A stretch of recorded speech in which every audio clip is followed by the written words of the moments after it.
Saudara Peggy Setiawan melakukan perlawanan lewat jalur pra-peradilan atas status tersangka yang disandangnya. Bukti dan saksi sudah dipersiapkan untuk jadi amunisi di sidang 24 Juni mendatang. Namun, Solo tak mau kalah langkah. Polda Jawa Barat juga ngebut untuk segera menyidangkan perkara Peggy Setiawan dengan menyerahkan berkas perkara Peggy ke Jati, Jawa Barat. Pertaruhan pun kini berada di meja hijau. Siapa yang lebih dahulu bisa membuktikan pihak mana yang bersalah, apakah Peggy atau polisi? Penyidik Direktorat Reserse Kriminal Umum Polda Jawa Barat telah menyerahkan berkas perkara ke pihak Kejaksaan Tinggi Jawa Barat Kamis pagi. Kejaksaan Tinggi Jawa Barat akan menugaskan 6 jaksa untuk menangani kasus Peggy Setiawan. Nantinya, apabila dokumen yang diterima JPU masih kurang lengkap, maka berkas tersebut akan dikembalikan ke penyidik. Kejati menegaskan para jaksa akan bekerja profesional tanpa diintervensi. Pendapat jaksa peneliti bahwa belum lengkap akan diberitahukan kepada teman-teman penyidik bahwa berkas belum lengkap. Kalau lengkap kita akan terbitkan P21 dan kita akan menerima tersangka dan barang bukti. Jaktido, jaksa yang menangani harus profesional dan sudah memiliki integritas yang bagus. Ada pemantauan juga dari Kejagung ya? Ya itu sudah barang tentu otomatis pimpinan melakukan pemantauan terhadap penanganan perkara. Di saat berkas perkara Peggy tengah diteliti pihak kejaksaan, sidang pra-peradilan Peggy Setiawan sudah ada di depan mata. Sidang pra-peradilan Peggy akan digelar Senin pada 24 Juni. Berbagai persiapan mulai dari bukti dan saksi sudah dimatangkan oleh tim kuasa hukum Peggy. Bagi Peggy, pra-peradilan ini menjadi upaya dan kesempatan dirinya untuk membuktikan apakah ada kesalahan prosedur pada penetapan dirinya sebagai tersangka kasus pembunuhan Vina. Bukan hanya Peggy saja, saudara, sang ibu Kartini juga tengah memperjuangkan nasib anaknya. Air mata ibu Peggy Setiawan tak terbendung saat harus membela sang anak. Demi sang anak, ibu Peggy rela datang jauh-jauh dari Cirebon untuk mendatangi kantor Mahkamah Agung hingga KPK, memohon agar sidang pra-peradilan berjalan netral dan objektif tanpa adanya intervensi. Semua ini ditempuh karena Kartini yakin anaknya Peggy tidak bersalah. Banyak mengucapkan terima kasih kepada seluruh netizen yang mendukung anak saya. Saya juga sebagai seorang ibu, emang anak saya tidak bersalah. Anak saya tidak melakukan kejahatan apapun. Anak saya hanya hidupnya mencari uang kerja untuk menafkahi anak adik-adiknya, itu aja. Nah, salah satu upaya tim kuasa hukum Peggy untuk membuktikan Peggy tak terlibat dalam pembunuhan Vina adalah melalui bukti jejak digital media sosial Facebook milik Peggy. Namun ternyata pasca Peggy ditangkap, sejumlah unggahan Peggy di Facebook hilang. Padahal postingan yang hilang ini bisa meringankan Peggy karena menjadi bukti keberadaan Peggy Setiawan di Bandung saat tragedi Vina terjadi. Pihak kuasa hukum menduga jika bukti ini sengaja dihapus oleh penyidik. Tim kuasa hukum mengendus jika polisi kini tengah berupaya untuk menggugurkan pra-peradilan Peggy dengan segera menyidangkan perkara Peggy. Kondisi seperti ini kalau memang belum bisa, alat buktinya kurang, ya pasti dikembalikan lagi oleh jaksa kepada penyidik. Asal tidak ada tujuan saling menghormati untuk melancarkan supaya menggugurkan pra-peradilan. Karena biasanya ya kalau kita lagi ngajukan pra-peradilan, kemudian penyidik langsung cepat, jaksanya langsung menerima. Itu strategi supaya cepat perkaranya cepat sidang, kemudian pra-peradilannya itu gugur. Itu udah biasa. Tapi kami tetap berjuang. Apapun yang tahap-tahap yang sudah dilalui ini tetap kami berjuang.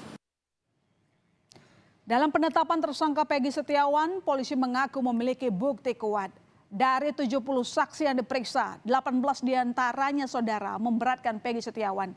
Salah satu poin yang ditekankan oleh polisi adalah mengenai Peggy yang diperkenalkan oleh sang ayah sebagai Robi.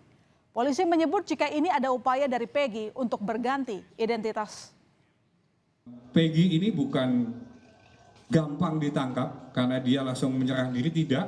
Tetapi sudah berpindah tempat, kemudian sempat diperkenalkan oleh ayahnya sendiri, menyampaikan bahwa namanya adalah Robi Irawan kepada ibu kos maupun kepada ibu tirinya, sebagai gambaran bahwa dia sudah mencoba untuk membuat identitas yang lainnya. Meski jadwal sidang pra-peradilan Peggy sudah di depan mata, langkah Peggy untuk membatalkan status tersangka ternyata tak semulus itu. Seperti yang saya singgung sebelumnya, saudara. Jika polisi juga tak mau kalah langkah dengan mengebut berkas perkara Peggy agar segera menyidangkan Peggy. Guru Besar Fakultas Hukum Universitas Jenderal Sudirman Hipnu Nugroho menyatakan yang dikhawatirkan adalah jika polisi berupaya mengulur waktu pra-peradilan sehingga membuat jadwal pra-peradilan mundur dan disusul sidang pokok perkara. Jika ini terjadi, maka pra-peradilan Peggy akan gugur.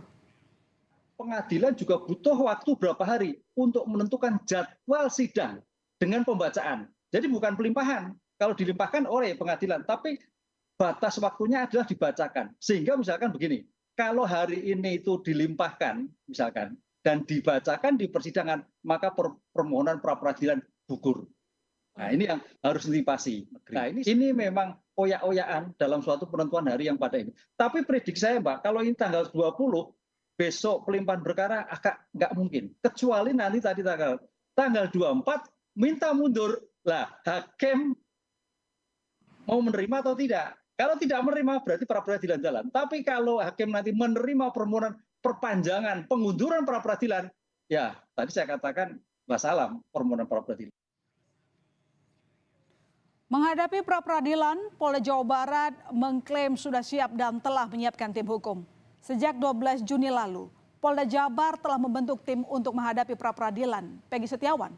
Polda Jawa Barat tinggal menunggu panggilan sidang gugatan pra-peradilan dari Pengadilan Negeri Bandung.